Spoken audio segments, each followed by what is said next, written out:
Ô Borges, deixa eu te perguntar uma coisa. O ex-ministro da Fazenda, Guido Mantega, fez coro às críticas do Partido dos Trabalhadores à reforma trabalhista. A gente falou disso aqui essa semana, não é? As manifestações da presidente Gleisi Hoffmann, do ex-presidente Lula, que tem a intenção de, em caso de vitória do PT na eleição agora de outubro, rediscutir, até revogar a reforma trabalhista.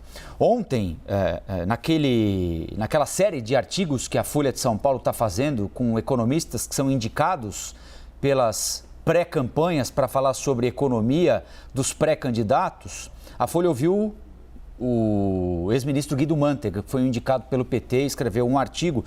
E no artigo ele também contesta a existência do teto de gastos, uma outra obra do governo Temer, assim como a reforma trabalhista, né? Queria que você falasse um pouquinho sobre as ideias do ex-ministro Mantega. É tudo muito genérico por enquanto, né? Mas em algumas coisas já é possível que a gente se aprofunde, né? Como é que você avalia as ideias do ex-ministro? Essa do teto de gastos, por exemplo, que surgiu, entre outras coisas, para conter seguidos déficits fiscais. Lembrando que Mantega não estava mais no cargo, mas participou do governo Dilma, que caiu exatamente por infringir a lei de responsabilidade fiscal. Não é, Alexandre? As famosas pedaladas, né? Rafael, é importante a gente discutir esse assunto. Primeiro, houve uma situação curiosa, né? A Folha de São Paulo fez essa série onde ela está chamando os principais assessores econômicos de pré-candidatos à presidência da República esse ano. E aí a repercussão do artigo do Guido Mantega foi tão ruim que agora já tem gente do PT dizendo que a opinião do Guido Mantega não reflete a opinião de Lula e do PT. Bom, mas então o que ele estava fazendo lá, né? Nessa série de artigos, se não falando por Lula e falando por sua candidatura. O que é importante, e é importante a gente destacar aqui, Lula teve, durante seus 8 anos como presidente da República, nós podemos chamar vamos dividir entre Lula 1 e Lula 2. O Lula 1 do primeiro mandato foi um Lula na área de economia que basicamente seguiu o que estava sendo feito na década anterior pelo PSDB, pelo governo Fernando Henrique. Tanto que tinha gente que dizia que era quase um terceiro mandato de Pedro Malan como ministro da Fazenda durante a gestão de Antônio Palocci, onde muito da equipe de Pedro Malan foi mantida, pessoas muito importantes e chaves da construção do Plano Real e da chamada manutenção do tripé macroeconômico, da lei de responsabilidade fiscal e, de certa forma, uma colocação do Brasil nos trilhos econômicos, que foi uma revolução que, inegavelmente, independente da posição das pessoas que estiverem à esquerda, à direita, ao centro, tanto faz,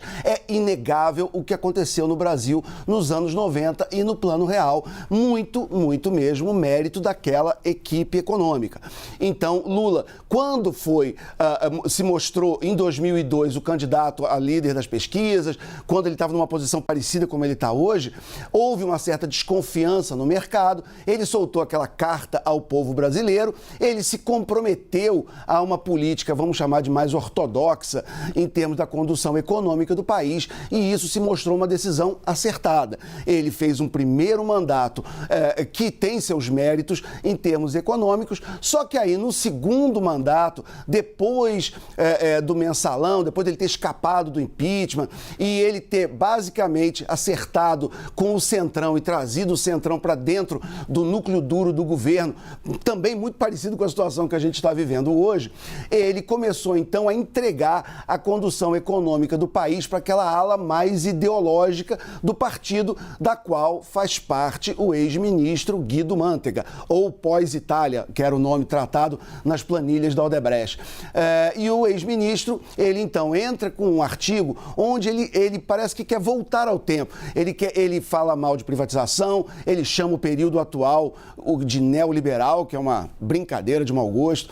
Ele fala mal, como você mesmo citou, da reforma trabalhista.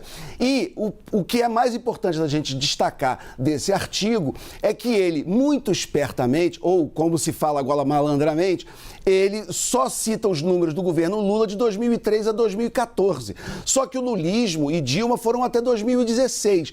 E há um esforço claro, evidente, do PT de apagar o governo Dilma, principalmente aquele biênio 2014-2015, com sobras para 2016. Mas cabe a nós, do jornalismo, não deixar que a história seja reescrita. É isso, eu queria só lembrar, viu, Alexandre, que hoje a Folha de São Paulo publica...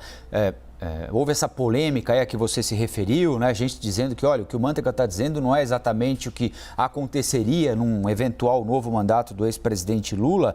E a Folha, ciente desse disse-me-disse, publicou hoje que Manteiga foi indicado pelo ex-presidente Lula para escrever o artigo. Portanto, se existia alguma dúvida, a Folha a esclareceu, não houve intermediário, segundo a Folha de São Paulo. Quem determinou que Manteiga fosse escolhido foi o ex-presidente da República e virtual candidato do partido à presidência da República mais uma vez, Luiz Inácio Lula da Silva. Já já a gente volta a conversar com o Alexandre sobre outros assuntos importantes da política nacional, da economia brasileira.